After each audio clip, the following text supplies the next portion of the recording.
তো ঈমান কি করে বাঁচাবো, এটা সলিউশন আমি শোনাবো আপনাদের। 2 নম্বরে, সে আমাদেরকে সম্পদ দিয়ে ফিতনায় ফেলবে। যার যা লাগবে সে তাই দিতে পারবে, যা লাগবে।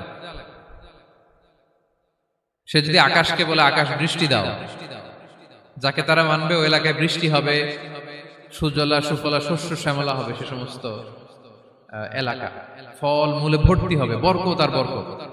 আর যে এলাকার লোকেরা, জনপদের লোকেরা তাকে মানবে না, সে বলবে ওখানে বৃষ্টি হবে না, হবেও না, ওখানে খরা, দুর্ভিক্ষ, মাটি ফেটে চলছে, মানুষ না খেয়ে মরবে, মহামারী দুর্ভিক্ষ দেখা দেবে। তখন বিশ্ববাসী মনে করবে এটাই বোধহয় আমাদের রব। তার মানে সম্পদ দিয়ে ফিতনায় ফেলে দিবে। 3 নম্বর হচ্ছে নলেজ। তার জ্ঞানের কাছে গোটা বিশ্ব হার মানবে। পূর্বের পরের যত জ্ঞান আছে সব আল্লাহ তাকে দিবে। ইলমুল আউয়ালিন ওয়াল আখিরিন, এমন কোন প্রশ্ন নেই যেটা দিয়ে তাকে আটকানো যায়। যাই জিজ্ঞেস করবেন সব জানতা, সব বলে দেয়। ভবিষ্যৎবাণী বলে দিবে, বলবে আগামীকাল ওইখানে অমুক দেশে বোমা বিস্ফোরণ হবে, হবে ওইখানে, ওখানে দুর্ভিক্ষ হবে, হবে, ভূমিকম্প হবে, হবে। সে যা বলবে তাই হবে। তার জ্ঞানের এই বহর দেখে মানুষ ফিতনায় পড়ে যাবে। 4 নম্বর হচ্ছে দ্য ট্রায়াল অফ পাওয়ার, ক্ষমতা। তার ক্ষমতার সামনে সবকিছু একেবারে ছিন্ন বিচ্ছিন্ন হয়ে যাবে, এত ক্ষমতা হবে তার। সে যেমনটি বলবে তেমনটি করতে হবে। বাতাসের চেয়ে দ্রুত বেগে সে এক দেশ থেকে আরেক দেশে চলে যাবে। তো তার এই সমস্ত অলৌকিক ক্ষমতা দেখে মানুষ ফিতনায় পড়ে যাবে। এবং এই ফিতনা, এই পরীক্ষার মুহূর্তগুলোতে মানুষ কিভাবে নিজেকে ধরে রাখবে তার সলিউশন আল্লাহ তাআলা সূরা কাহফে দিয়েছেন। এই 4টা ফিতনা থেকে বাঁচার জন্য আল্লাহ সূরা কাহফে 4টা ঘটনা উল্লেখ করেছেন। কয়টা?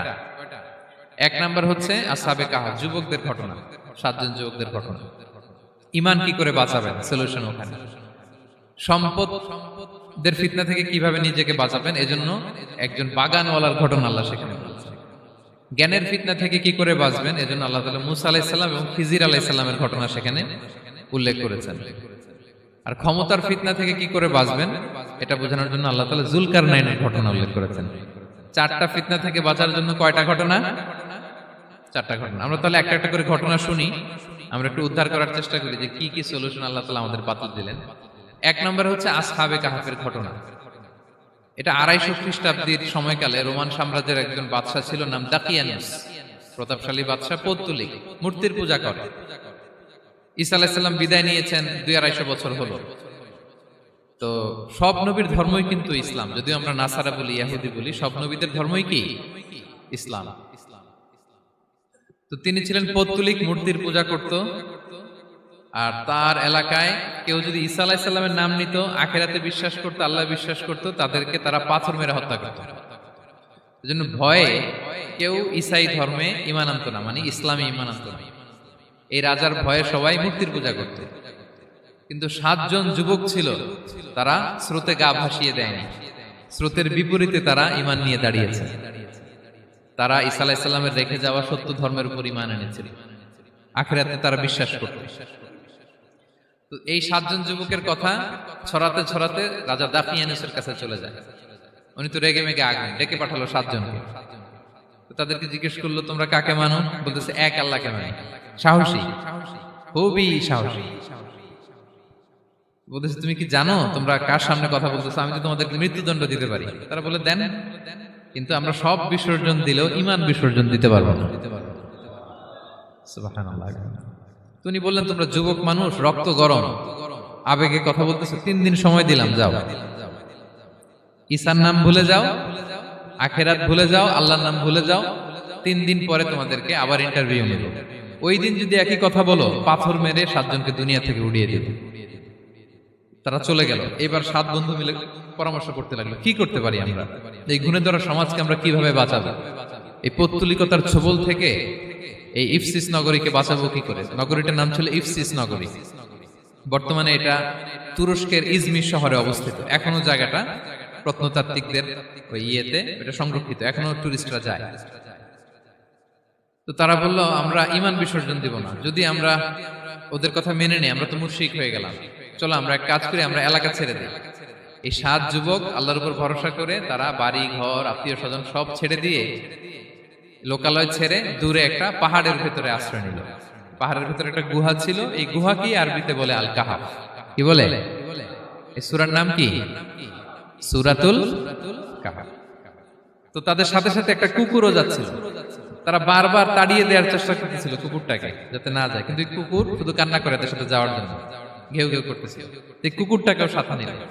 ভালো মানুষদের সাথে থাকলে কি হয় দেখেন, এই কুকুরের কথা, যেহেতু 7 জন ইমানদারের সাথে একটা কুকুর ছিল, এই কুকুরের কথা আল্লাহ সূরাতুল কাহাফে উল্লেখ করে দিয়েছেন।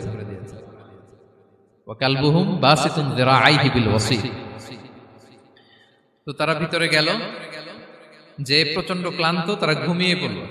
কি করলো? এই এক ঘুমে আল্লাহ 309 বছর কাটাই দিলেন। কয়শো 9 বছর?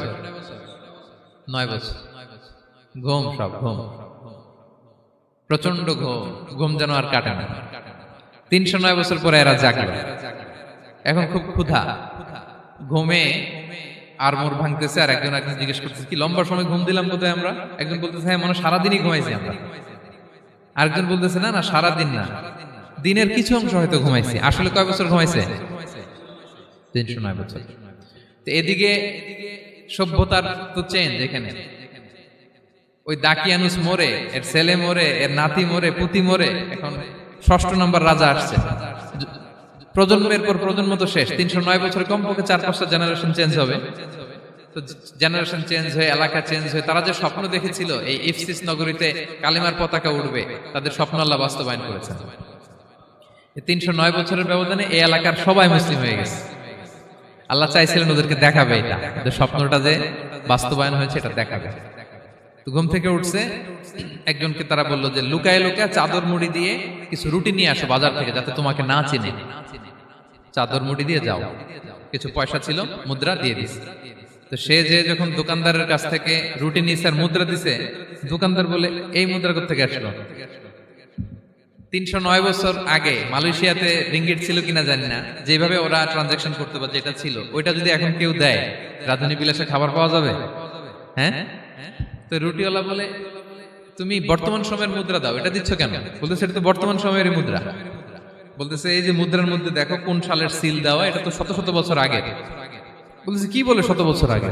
আমি তো আজকে সকালেই বাজার করলাম, ওই বাজার করে যে টাকাগুলো ছিল ওইটাই তো পকেটে। বলতেছে বলে কি? নিশ্চয়ই তুমি গুপ্তধনের সন্ধান পেয়েছো, হিডেন ট্রেজার। বলো, মানে তার সাথে এদের কথাবার্তা কিছু মিলতেছে না। পরে তাকে ধরে ওই সময়কার রাজার কাছে নিয়ে গেছে। ওই রাজা আবার মুসলিম, সবাই মুসলিম তখন। সে যা বলে এরাও কেউ বিশ্বাস করে না, এরাও যা বলে এও বিশ্বাস করে না। আর এলাকা এর বাড়ি ঘর আসবে কোত্থেকে? এর নাতি পুতি যা আছে 5-6 পুরুষ তো মরে সবাই কবরে। তখন তার কথা শুনে সবাই অবাক। তো এটা মিলানোর জন্য তারা 309 বছর আগের দাকিয়ানুস বাদশার সরকারি যে নথিপত্র, ওই পুরাতন ছিঁড়া নথিপত্র তারা বের করলো। বের করে দেখে ঠিকই দাকিয়ানুস নামে এক বাদশা ছিল, আর অনেক শত শত বছর আগে মোস্ট ওয়ান্টেড 7 জন যুবক ছিল, যাদের ব্যাপারে এক্সিকিউশনের অর্ডার ছিল। এখন দেখে তারা অবাক। লম্বা ঘটনা আমি খুব শর্ট করে বলতেছি। পরে সবাই মিলে তাকে সহ ওই গুহায় গেল।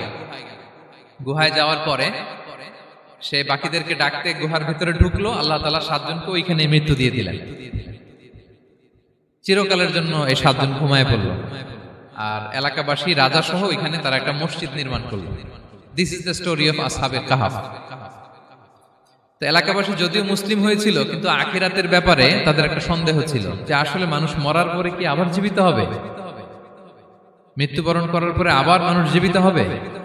তাদের মনের মধ্যে একটা সন্দেহ ছিল যে আসলে মারা গেলে মানুষ আবার উঠতে পারে। তো তাদের এই সন্দেহ দূর করার জন্য আল্লাহ তাআলা এই 7 জনকে 309 বছর ঘুম পাড়িয়ে আবার জীবিত করলেন। সুবহানাল্লাহ বিহামদিহি। তাহলে ঈমান কিভাবে বাঁচাতে হয়, এটার প্রেরণা আমরা এই 7 যুবকের কাছ থেকে পাই। এখানে যেটা আমরা শিখি প্রিয় ভাইরা, 1 নম্বর লেসন হচ্ছে আমাদের গুড কোম্পানি লাগবে, রাইটাস পিপল, মানে আমাদের সার্কেলটা ভালো হইতে হবে। তাদের 7 জনের সার্কেলটা খুব ভালো ছিল, ফলে তারা বিপথে যায় নাই, এবং তারা এমন শক্ত সিদ্ধান্ত নিয়েছে যে আল্লাহ তাআলা সেটাতে বরকত দিয়েছেন, গোটা সমাজকে আল্লাহ তাআলা চেঞ্জ করে দিয়েছেন। এটা হচ্ছে 1 নম্বর লেসন। আপনি ঈমান